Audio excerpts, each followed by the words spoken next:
बैठिए। तारा, सबका मुंह मीठा कराओ। हाँ। ये तो सब दीजिए, शादी की तारीख कब तक निकलेगी?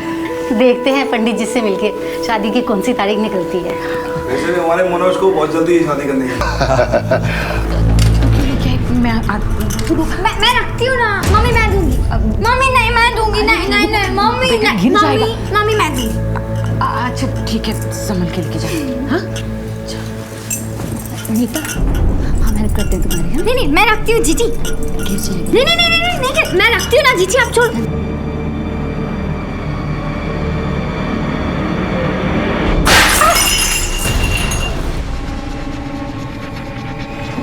तबीयत तो ठीक है ना बच्चे की? नहीं, ऐसी कोई बात नहीं। तारा, साफ करा। अरे मम्मी, मैं साफ करती हूँ। पूछा, अरे पूछा कहाँ है?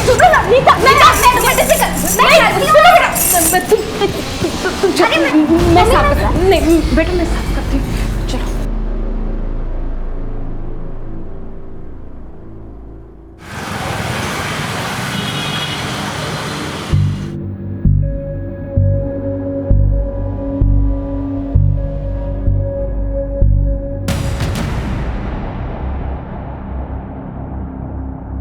अरे कंट्रोल कर इसे, इसके चलते एग्जाम खराब हो रहे हैं तेरे। एक बात याद रख, सपने पूरे करने हो ना, जिद पकड़नी पड़ती है। लेकिन मैंने इंजीनियरिंग तो कर ली है ना पापा। इस प्रॉब्लम के साथ मेरे से आईएएस नहीं होगा।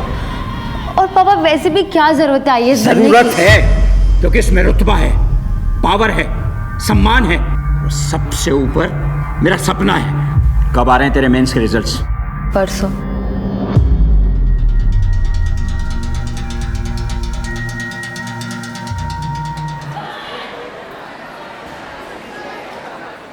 एक, दो, तीन, चार। देख क्या कर रही है? दिख रहा होगा इसको कुछ आसमान में। इसका तो दिमाग ही काम नहीं करता। और मुझे तो समझ नहीं आता इसके माँ बाप इसका स्कूल क्यों भेजते हैं। ऐसे लोग बोझ होते हैं अपने माँ बाप के ऊपर, इसलिए तो सोचते हैं कि इनको स्कूल भेज के कुछ देर शांति से रह सके। और तुझे पता है ये ना 1-2 बार घर से भाग भी चुकी है। सच में? हाँ।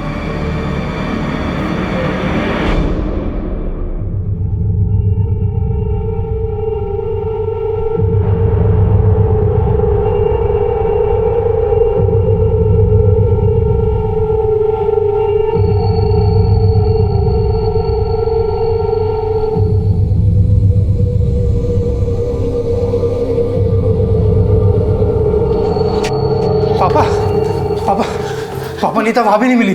मार्केट में देखा? हर जगह देखा पापा। क्या नीता वहां भी नहीं पहुंची? पापा हमने हर किसी को फोन कर लिया, नीता कहीं भी नहीं पहुंची है। चली गई होगी मेरी बच्ची। तूने उसे गली के चौराहे तक देखा? माँ मैं हर जगह देख कर रहा हूँ, नीता कहीं भी नहीं है। तुम भी कमाल करती हो, चौराहे तक आएगी तो घर पे नहीं आएगी। अनिल, तुझे कितनी बार समझाया उसे स्कूल से अकेले मत आने दिया कर। पापा मैं गया था स्कूल, लेकिन नीता वहां पर भी नहीं। माँ आप क्यों परेशान हो रही हो? पिछले साल भी तो उसने यही किया था, 2 बार चली गई थी घर से। इस बार भी किसी बस में चढ़ गई होगी। आ जाएगी वापस वो। कैसे आ जाएगी वो? हाँ कैसे आ जाएगी? माँ उसके दिमाग की हालत ठीक नहीं है। वो सिर्फ दिखने में 18 साल की, लेकिन उसका दिमाग एकदम बच्चे जैसा है और उसे दुनिया की भी कोई समझ नहीं है। मेरा दिल बहुत घबरा रहा है। आप ढूंढिए ना उसे, कहाँ है मेरी बच्ची? ढूंढिए ना मेरी बच्ची। मैं कुछ करता हूँ। फिर से नाम नहीं आया, इसका मतलब तो यही हुआ ना कि तू फिर से फेल हो गई। पापा मैंने पूरी तैयारी की थी। क्या खाक तैयारी की थी? आखिरी अटेम्प्ट बचा है, ठीक से तैयारी करो, तुम्हें आईएएस बनना है बस। लेकिन बाप इस हालत में मुझसे नहीं होगा पापा। पापा मेंस में बहुत लिखना पड़ता है, मुझसे सच में नहीं होगा। अरे सब दिमाग में है तेरे। अभी हिल रहा है हाथ, हिल रहा है अभी। इसका इलाज भी है मेरे पास।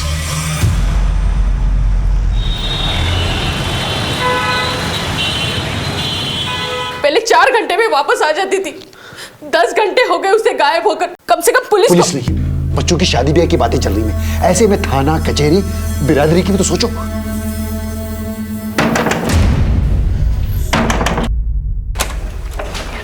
जी ये आपकी बेटी अरे है? नीता कहाँ गई थी बेटा? कहाँ गई थी तुम? शुक्रिया, चाय पानी कुछ लेंगे आप? नहीं, आपकी बेटी को संभाल के रखिए आप। बहुत बहुत धन्यवाद आप लोगों का। तुम लेट जाओ, हम तुम्हारे लिए पानी लाते हैं और दवा भी ले आएंगे तो तुम्हें दर्द नहीं होगा।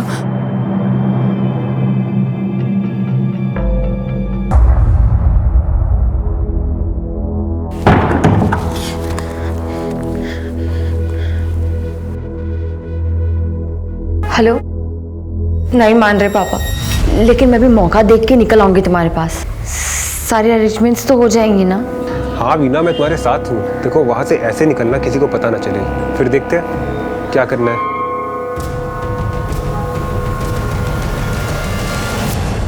गुरु माता की, गुरु माता की, गुरु माता की, गुरु माता की, गुरु माता की, गुरु माता की, गुरु माता की, गुरु माता की।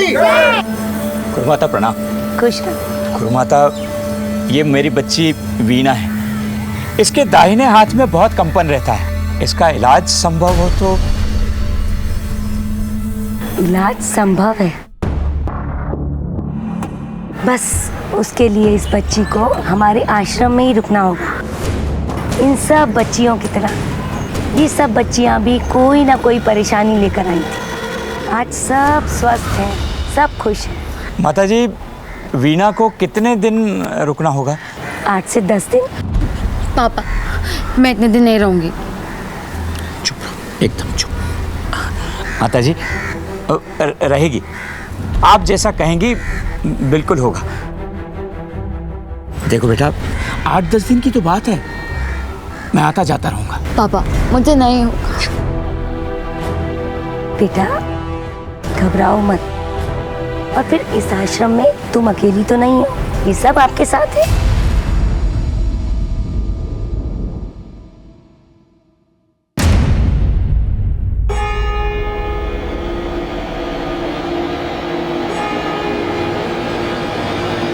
बस्ती के बाहर मिली थी कल रात को। सुना है कुछ हुआ है इसके साथ। हमें बचपन से सिखाया जाता है कि डिपेंडेंट लोगों का ख्याल रखें, चाहे वो बच्चे हों या बूढ़े। वक्त निकाल के थोड़ा सा समय बिताएं उनके साथ, लेकिन उन्हें कभी भी इस बात का एहसास ना होने दें कि वो किसी से कम है। एक तरफ वीणा IAS एग्जाम को लेकर अपने पिता के दबाव में थी, तो दूसरी तरफ नीता तरह तरह के दर्द झेल रही थी। उसके साथ होते शोषण से बेखबर थी और एक दिन अचानक से फिर से गायब हो गई। देर से ही सही, अब की बार उसके माँ बाप ने कानून का दरवाजा खटखटाया। लड़की को गायब हुए 6 दिन हो गए और अब आए आप लोग। सर हम लोग ढूंढ रहे थे और हमें लगा कि वो लौट आएगी। 6 दिन बाद लगा आप लोगों को? कैसे माँ बाप हैं आप? सर इससे पहले भी वो गई है, लेकिन लौट आई थी। इससे पहले मतलब? सर, मेरी बेटी का दिमाग कमजोर है, वो कहीं पे भी चली जाती है, रास्ता भटक जाती है। और पिछली बार तो वो पिछली बार 10 घंटों के बाद लौट आई थी। किसी पे शक है आप लोगों का? नहीं सर। देखिए आपकी लड़की 18 की है, तो ऐसा भी तो हो सकता है किसी लड़के के साथ कोई चक्कर चल रहा हो, आप दोनों को पता ही नहीं था, या फिर कोई उसके पीछे पड़ा हो। नहीं नहीं सर, मेरी बेटी ऐसा नहीं कर सकती। मैंने कहा ना आपसे, उसका दिमाग कमजोर है, वो सिर्फ स्कूल जाती है और कहीं नहीं। कोई फोटो वगैरह है आप लोगों के पास? हाँ सर। ठीक है, हम अपनी कार्रवाई शुरू करते हैं, आप लोग जा सकते। ठीक है सर, थोड़ा जल्दी कीजिए सर। राज जी, ये फोटो सभी थानों में सर्कुलेट करो और मोहल्ले में स्कूल में पूछताछ करो। जी सर।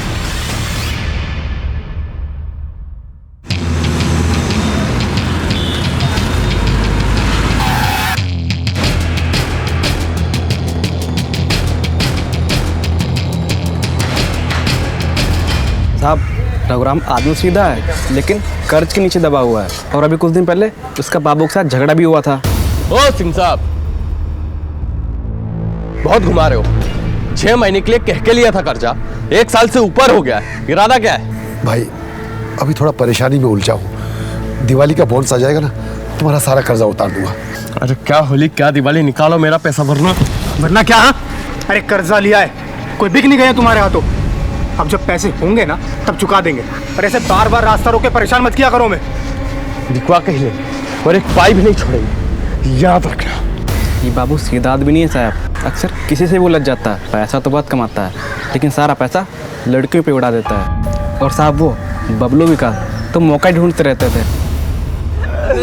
अबे स्कूल में क्या लड़की दिखी यार, उसका पीछा गया, नंबर भी दे गई। उससे कुछ हो पाएगा?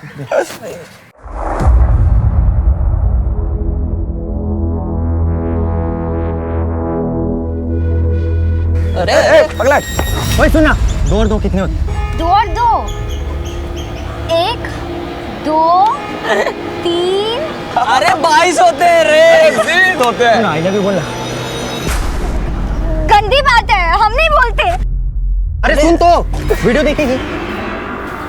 देखना ये देख, देखना। गंदी वीडियो है, गंदी फोटो। मैंने देखनी है। अरे देखना, छोड़ो मुझे, मैं जीजी को बुला दूंगी। अरे बुला लो जीजी को, हम भी देख लेंगे। जीजी ऊपर से सुनने में आया था कि कुछ दिन पहले उस लड़की नीता के साथ रेप भी हुआ था।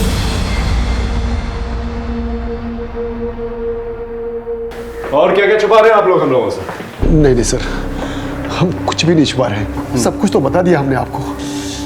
देखिए झूठ मत बोलिए, हमें इन्फॉर्मेशन मिली है कि पिछले हफ्ते आपकी बेटी के साथ जबरदस्ती की गई।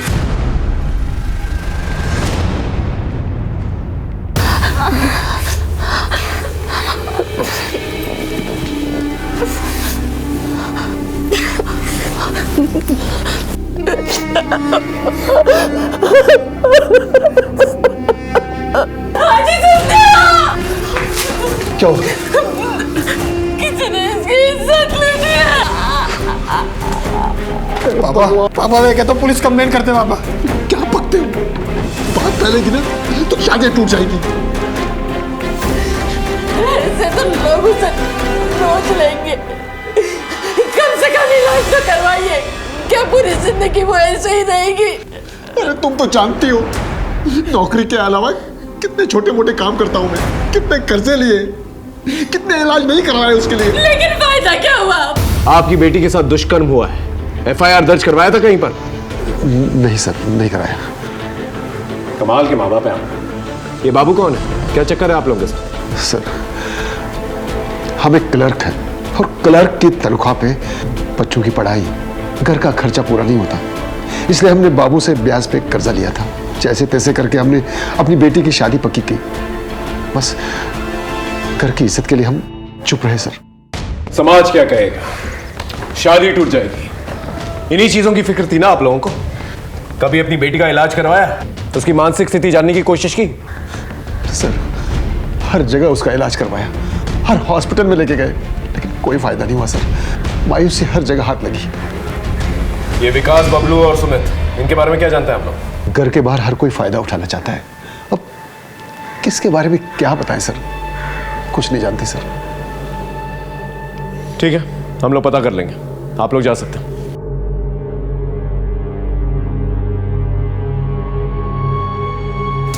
राजदीप साहब, ये बबलू, विकास, सुमित और बाबू को उठा के लेके आओ। सब क्या मतलब क्या है आपका कि वो वहां नहीं है? अरे 7 दिन पहले मैंने अपनी बेटी का दाखिला करवाया वहां, और अब आप कह रहे हैं कि वो वहां नहीं है? अरे वो यहां नहीं आई और उसका कोई फोन भी नहीं आया।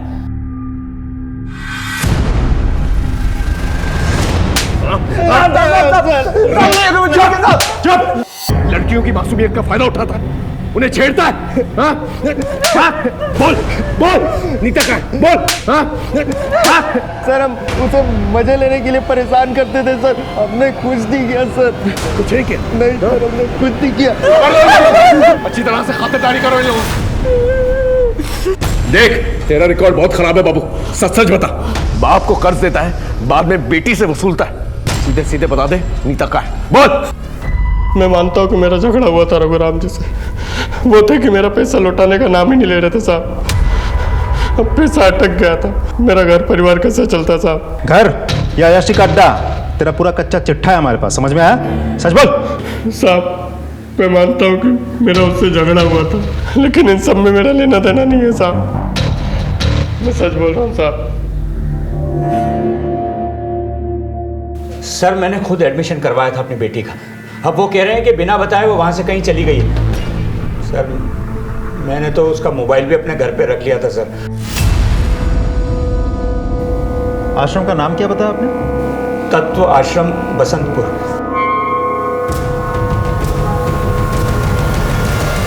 इंसान का शरीर नश्वर है, हमें भौतिक वासनाओं के पीछे नहीं भागना चाहिए। गुरु माता जी, आपसे बात करनी है। जी हाँ, बच्ची का इलाज चल रहा था, पर पता नहीं क्यों वो बीच में ही छोड़कर चली गई। कोई तकलीफ थी उसे? I mean, बीच में ही इलाज छोड़कर चली गई, कोई ना कोई वजह तो होगी। नहीं नहीं इंस्पेक्टर साहब, आप गलत समझ रहे हैं। हमारा ये आश्रम एक सात्विक स्थान है। यहाँ पर मन और शरीर दोनों की उत्तेजना एकदम शांत हो जाती है। लेकिन वीना को तो शांति नहीं मिली माता जी, 7 दिनों में ये जगह छोड़कर चली गई। आपकी बात बिल्कुल सही है इंस्पेक्टर साहब, पर हम इस आश्रम में किसी को बांध कर नहीं रख सकते। और फिर वीना तो बालिग थी, बच्ची तो नहीं थी। और फिर वो आश्रम से बिना बताए कहाँ चली गई, इसकी चिंता तो हम सबको भी है ना। आपके आश्रम में आने जाने का कोई रिकॉर्ड, कोई रजिस्टर मेंटेन करते हैं आप लोग? जी हाँ। बालू जी, नीता ने बाहर जाते वक्त हस्ताक्षर तो किए थे ना? जी माता जी, उन्होंने जाने से पहले हस्ताक्षर किए थे। दिखाओ साहब को। जी माता जी।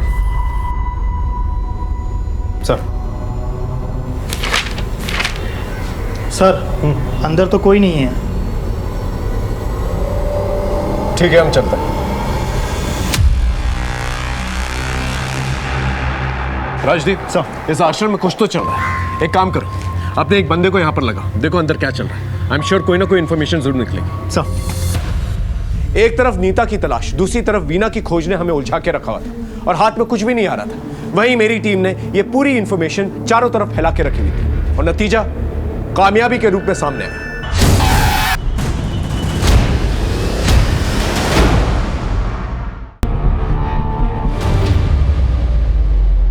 हाँ सर, यही नीता है। 5 दिनों से तो यही थी, पता नहीं कहाँ चली गई। चली गई मतलब किधर चली गई? मालूम नहीं सर, भटक रही थी इधर उधर। कुछ मानसिक प्रॉब्लम था उसे, ज़्यादा किसी से बात भी नहीं करती थी। मेडिकल जांच भी हुआ था उसका, उससे पता चला था कि उसका यौन शोषण हुआ है। हमने यहाँ पे इलाज शुरू कर दिया था।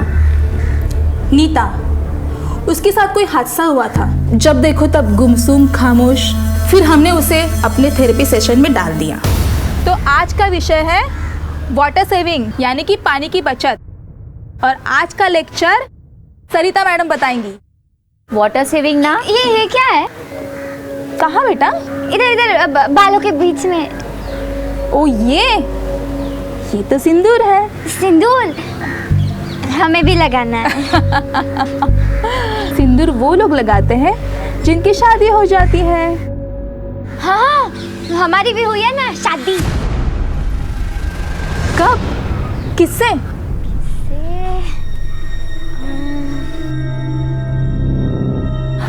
नीता बेटा, नाम क्या उसका, तुम्हारे हस्बैंड का? हस्बैंड? हाँ, हस्बैंड। हस्बैंड। फिर हमने सच्चाई जानने के लिए एक ड्रामा रचा। आज हम सब एक गेम खेलते हैं। इस गेम में बारी बारी करके सब लोग अपने पति का नाम लेंगे। तो शुरुआत करते हैं निशा से। विनोद। अशोक। दीपक। मेरे पति का नाम राजेश।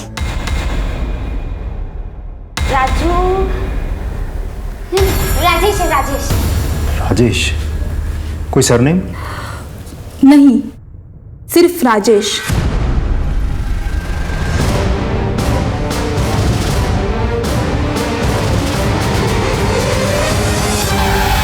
नहीं सर, हमारी बेटी की शादी नहीं हुई है। तो फिर राजेश कौन है? राजेश? नहीं सर, हम किसी राजेश को नहीं जानते। नीता का कोई दोस्त वगैरह स्कूल में, आस पड़ोस में? नहीं सर, नीता का कोई दोस्त नहीं था। ना कोई उससे बात करता था, ना वो किसी से कोई बात करती थी। बेटी को सब बात घूरते थे। मर्द आपकी बेटी को घूरते थे ये आपको पता था, लेकिन उसे अकेले में नहीं छोड़ना चाहिए था। इस बारे में कभी नहीं सोचा था आप लोगों ने? खैर, गणेश आसपास पूछताछ करके देखो, राजेश नाम का कोई आदमी है क्या?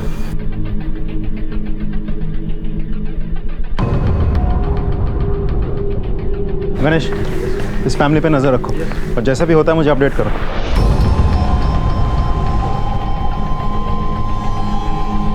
इधर आओ बेटा।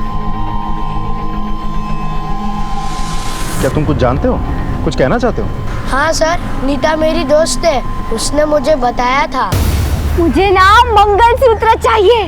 मंगलसूत्र? अरे वो जो टीवी में पहनते हैं ना मम्मी लोग गले में, वो टीवी में की थी ना उसने शादी, मुझे वैसी शादी करनी है। तेरे पास है क्या मंगलसूत्र? हमें ना उसने बोला है कि शादी करने के लिए मंगलसूत्र चाहिए। ए, तू लेके आएगा क्या मंगलसूत्र? बोल ना रोहित, तू कुछ करना प्लीज। मंगलसूत्र? मतलब नीता को शादी के लिए कोई उकसा रहा था और उसे घर से भगाने में कामयाब भी हो गया था, फिर बाद में उसका इस्तेमाल किया होगा और सड़क पर छोड़ दिया होगा। एक काम करो, सभी थानों को अलर्ट करो। नीता जैसी लड़की का कोई भी फायदा उठा सकता है, उसे जल्द से जल्द ढूंढना होगा। और एक काम करो, मोहल्ले में आने जाने वाले रास्तों पे पूछताछ करो। आप एक्सक्यूज मी। हाँ बोलो। अच्छा ठीक। पता नहीं वो एक बात बार बार कहती थी कि किसी आश्रम में उसका इलाज हो रहा है, तत्व आश्रम। तत्व आश्रम? उधर कोई वीना नाम की लड़की उसके रूम में उसके साथ रहती थी।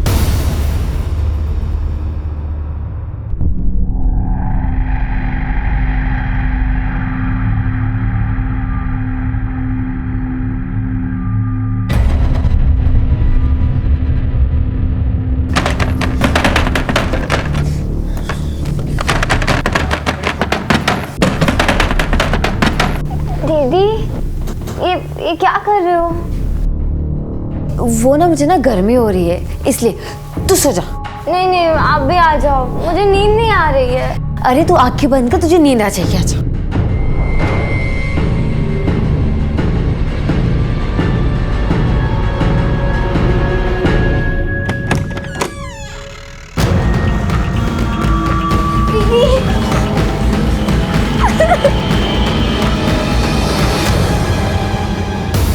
वीना? सर आश्रम तो हम देख चुके हैं, लेकिन नीता का वीना का नाम लेना साफ जाहिर करता है कि ये दोनों लड़कियां एक दूसरे को पहले से ही जानती थी। आश्रम तो इन दोनों के बीच बस एक कॉमन लिंक है। सर, यह है वीना की कॉल रिकॉर्ड्स। आश्रम जाने से पहले आखिरी बार उसने इसी नंबर पर बात की थी।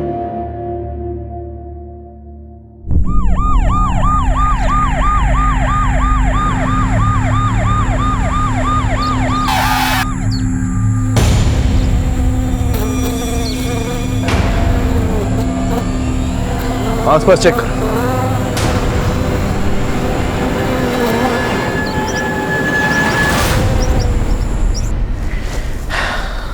समझ में नहीं आ रहा कौन है। नीता और वीना की उम्र की तो लग रही है, लेकिन कुछ कहा नहीं जा सकता। एक काम करो, दोनों फैमिलीज को इन्फॉर्म करो। अगर बॉडी की शिनाख्त हो जाती तो ठीक है, वरना डीएनए टेस्ट करवाएंगे।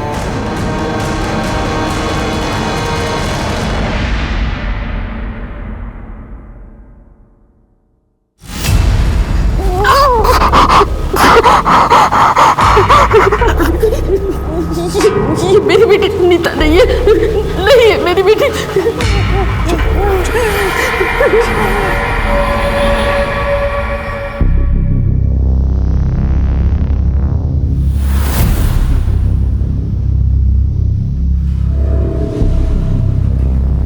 वीना,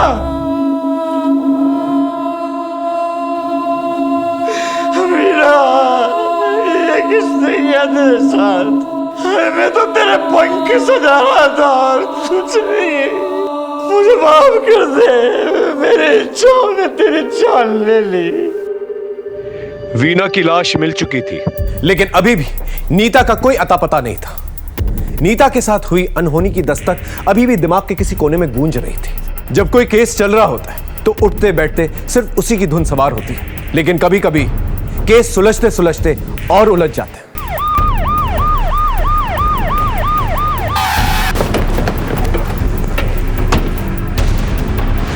हटिए।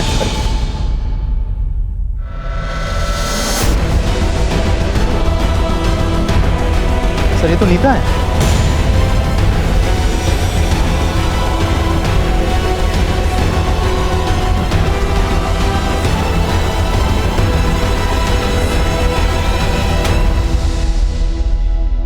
नीता!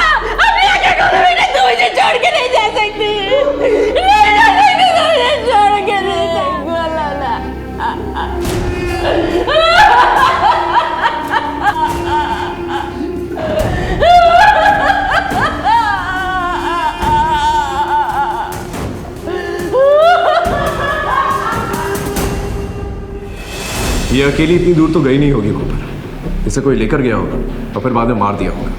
इसकी पोस्टमार्टम रिपोर्ट मंगवा और सभी नाकों को अलर्ट करो। मुरादाबाद पुलिस से कोऑर्डिनेट करो। ये राजेश मुझे जल्द से जल्द चाहिए। उन लड़कों से दोबारा पूछताछ करते हैं। तुम तीनों के अलावा कोई और है जो नीता के पीछे था? हाँ साहब, एक लड़का हमेशा नीता को बचाने के लिए आ जाता था साहब, और हम लोगों को भगा देता था। ओए हेलो, भागो नहीं तो। नाम क्या है उसका?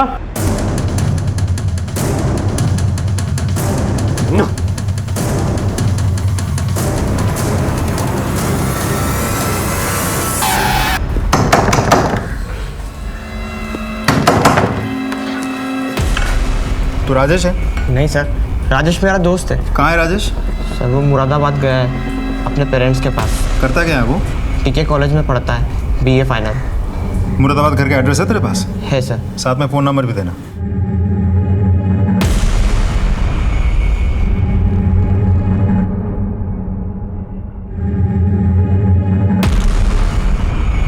Thank you.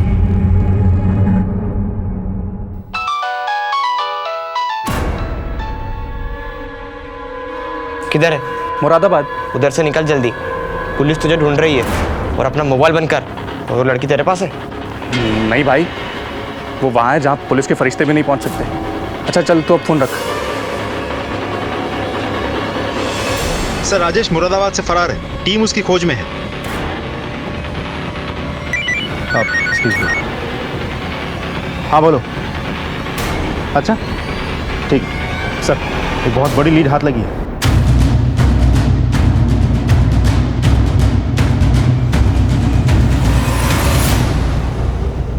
फिर ये रहा वो कमरा जहाँ गुरु माता के पति लड़कियों का यौन शोषण करता था। तो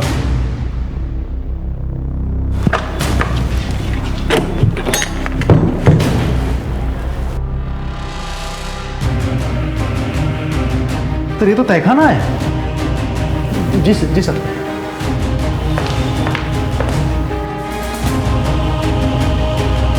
और सर, ये भी पता लगा कि नीता और मीना का शोषण भी यही किया गया था।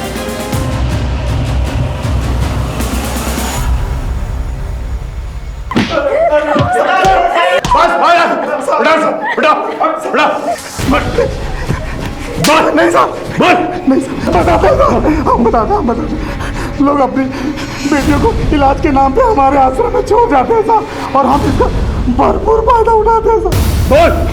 सर, एक दिन वीणा ने बेहोशी का दवा नहीं पिया और उसने बेहोश होने का नाटक किया सर, और जब मैंने उसको बिस्तर पे लिटाया तो उसने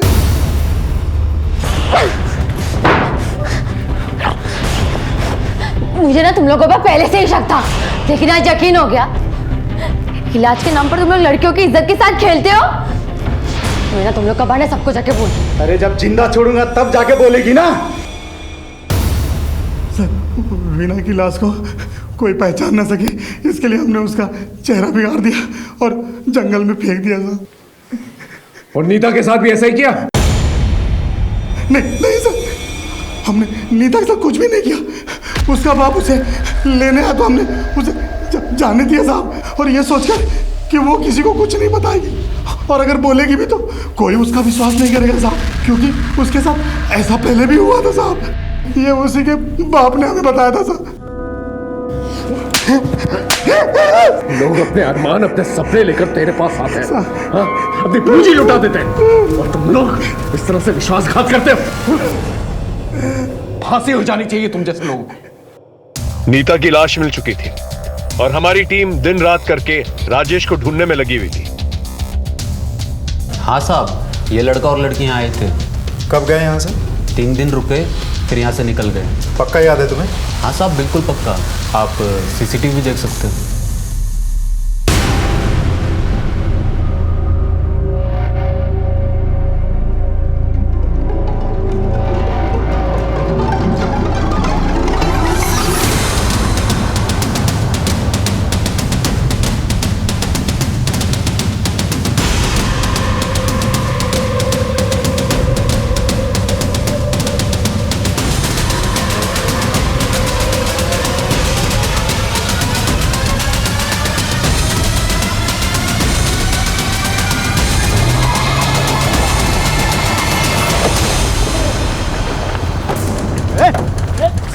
साहब मैंने क्या किया साहब, मैंने क्या किया? बहुत जल्दी है ना तुझे? हाँ?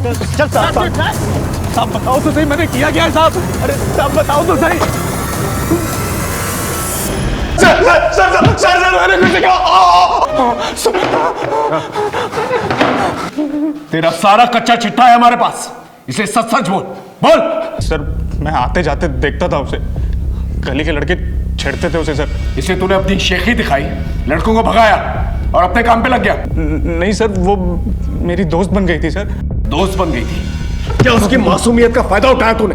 बोल। सर वो उसके स्कूल से आते जाते समय मैं उससे मिलता था, उसे चॉकलेट और आइसक्रीम बहुत अच्छा लगता था सर, तो वो मेरी अच्छी दोस्त बन गई थी। तो मुझे लगा मैं जो चाहे वो कर सकता हूँ सर।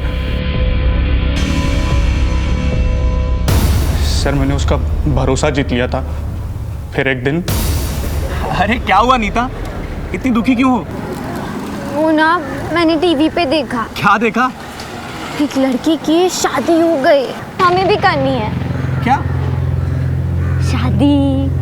शादी के कपड़े, गहने और वो जो बाल में डालते हैं ना लाल लाल सिंदूर। हाँ मम्मी भी डालती हैं, वही मुझे भी चाहिए। अरे तो इसमें दिक्कत क्या है, हो जाएगी तुम्हारी भी शादी।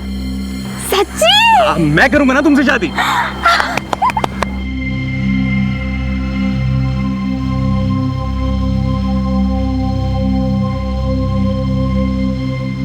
नीता, राजेश! नीता तूने शादी के लिए बोला था ना? हाँ। तो शादी का टाइम आ चुका है और मैंने सारी तैयारियां भी कर ली हैं। अच्छा, मैं घर में सबको बता के आती हूँ। अरे नहीं बाबा, ये ना सीक्रेट वाली शादी है, सबको बताएंगे तो बात बिगड़ जाएगी। हाँ, तो फिर क्या करेंगे? तो फिर क्या, तू चल मेरे साथ। हाँ, तो चल मेरे साथ। चल चल चल, चल। मैं उसे भगा के उस होटल में ले गया था सर। आओ।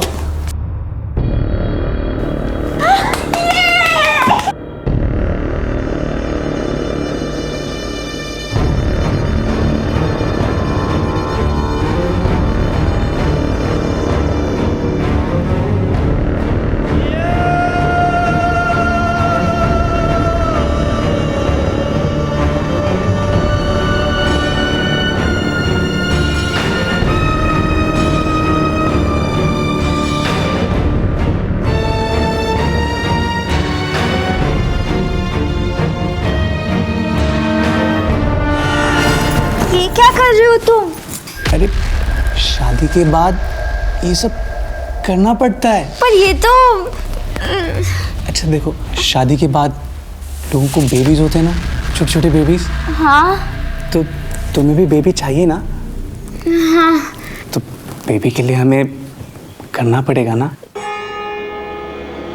कब आएगा बेबी? बेबी 1-2 हफ्ते में आ जाएगा, ठीक है?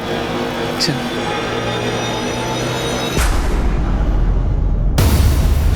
सर हम लोग 3 दिन उस होटल में रुके, फिर मेरा जी भर गया था और मुझे घर वापस जाना था और उस लड़की से पीछा छुड़ाना था मुझे। निकाल इसे, निकाल इसे। ये क्यों कर रहे हो तुम? तू ना इसके लायक नहीं है। और ये सिंदूर निकाल के चल, मेरा मंगलसूत्र, निकल यहाँ से, चल। मेरा मंगलसूत्र दे दो।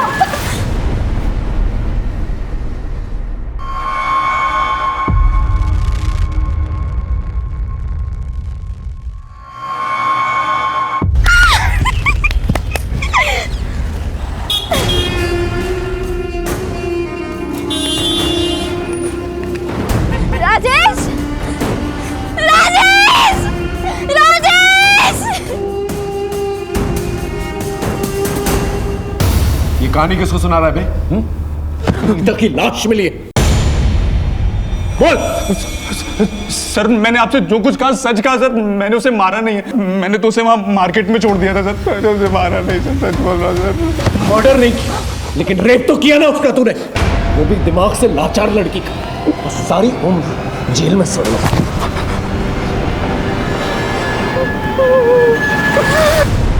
सर अगर इसने नहीं मारा है तो किसने मारा होगा फिर?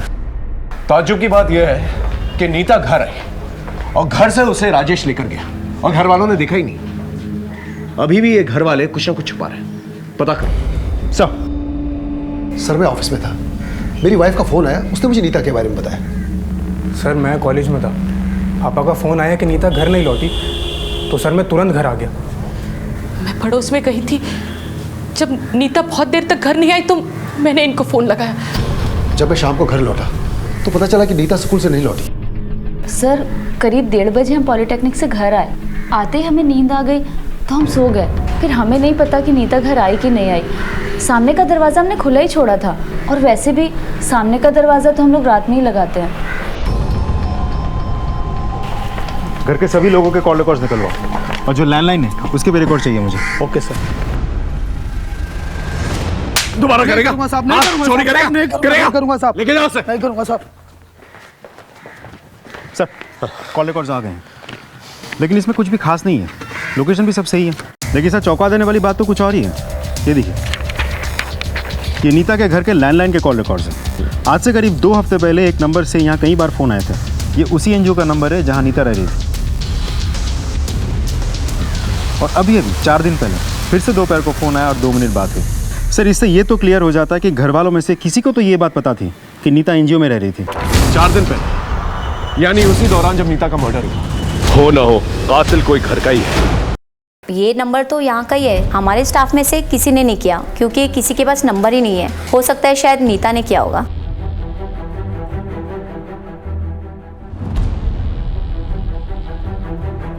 अगर नीता ने फ़ोन किया था तो फिर फ़ोन उठाया किसने?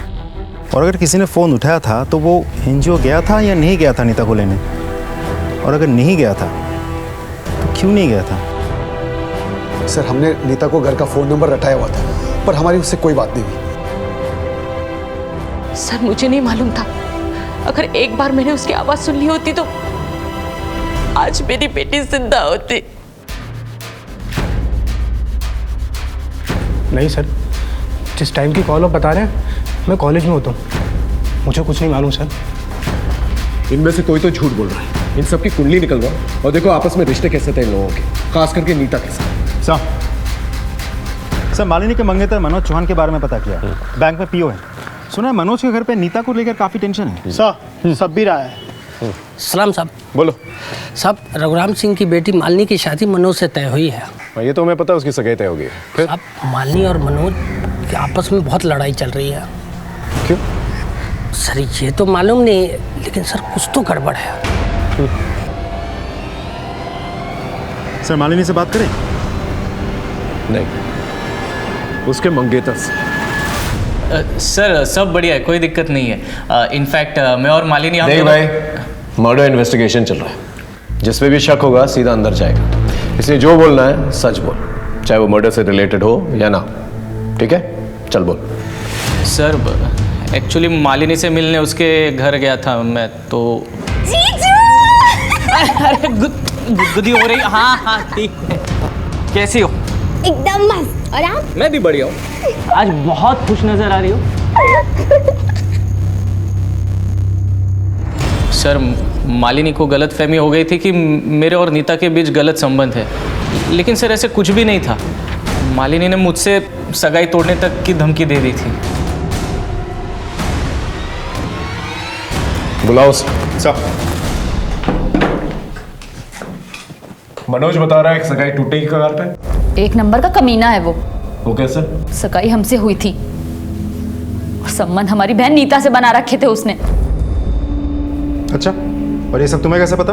हमने खुद अपनी आंखों से अपनी बहन के गले लगे हुए देखा उसे। रोज स्कूल आते जाते मिलता था उससे। और तो और नीता के पेट में उसका बच्चा था। ये बात तुम्हें कैसे मालूम? बोलो। वो हमें लगा। तुम्हें क्यों लगा? नीता ने खुद हमें कॉल करके सब बताया था। हाँ हाँ मनोज, रिंग बहुत अच्छी है। मनोज 1 मिनट होल्ड करो। हेलो जीजी, जीजी मैं बोल रही हूँ। नीता, कहाँ हो तुम? जीजी आपको मालूम है मेरी ना शादी हो गई है और मेरे पेट में एक बेबी है। शादी? बच्चा? क्या बकवास कर रही हो? किससे हुई शादी? जीजी वो ना एक सीक्रेट है, मैं आपको घर आके बताऊंगी।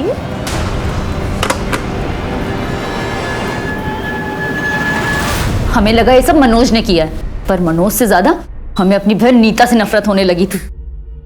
इसीलिए हम घर से निकले और रास्ते में हमें नीता मिल गई। हम उसे बहला फुसला के एक सुनसान जगह ले गए। अब आ गई मेरी प्यारी जीजी, मेरी क्यूट जीजी। बस बस, अब घर चलें? चलो। ऑटो से जाएंगे ना? नहीं, हम पैदल जाएंगे। दीदी, ये शॉर्टकट है क्या? हाँ, ये शॉर्टकट है। बस देखो, थोड़ा सा और आगे जाएंगे, आ गया।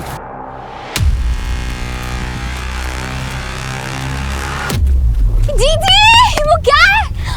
कितना बड़ा है जीजी।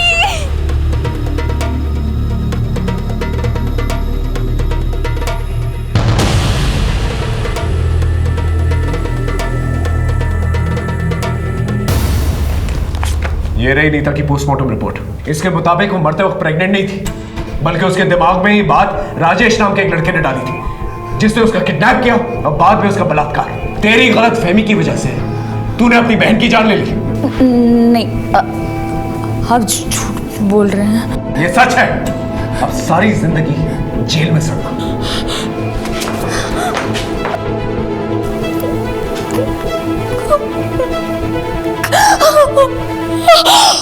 वीना का इलाज अस्पताल में करवाने के बजाय उसके पिता उसे एक ढोंगी बाबा के पास ले गए, जहां पर इलाज के नाम पर उसके साथ शोषण होता रहा। गौर करने वाली बात यह है कि इन बाबाओं के चक्कर में केवल मानसिक रूप से पीड़ित लोग ही नहीं जाते, बल्कि वीना जैसी पढ़ी लिखी लड़की और उनके परिवार वाले भी फंस जाते हैं। ये बात अपने आप में एक बहुत बड़ी दस्तक है। अपनी मेहनत और अपनी काबिलियत के दम पर कामयाबी पाने के बजाय इंसान चमत्कारी शॉर्टकट ढूंढने लगता है। उन्हें लगता है एक जादू की छड़ी घूमेगी और रातों रात उन्हें कामयाब करके चली जाएगी, लेकिन होता बिल्कुल उल्टा है। उन्हें तबाह करके चली जाती है। फिर मिलेंगे एक नए केस के साथ। तब तक देखते रहिए क्राइम पेट्रोल 10 तक।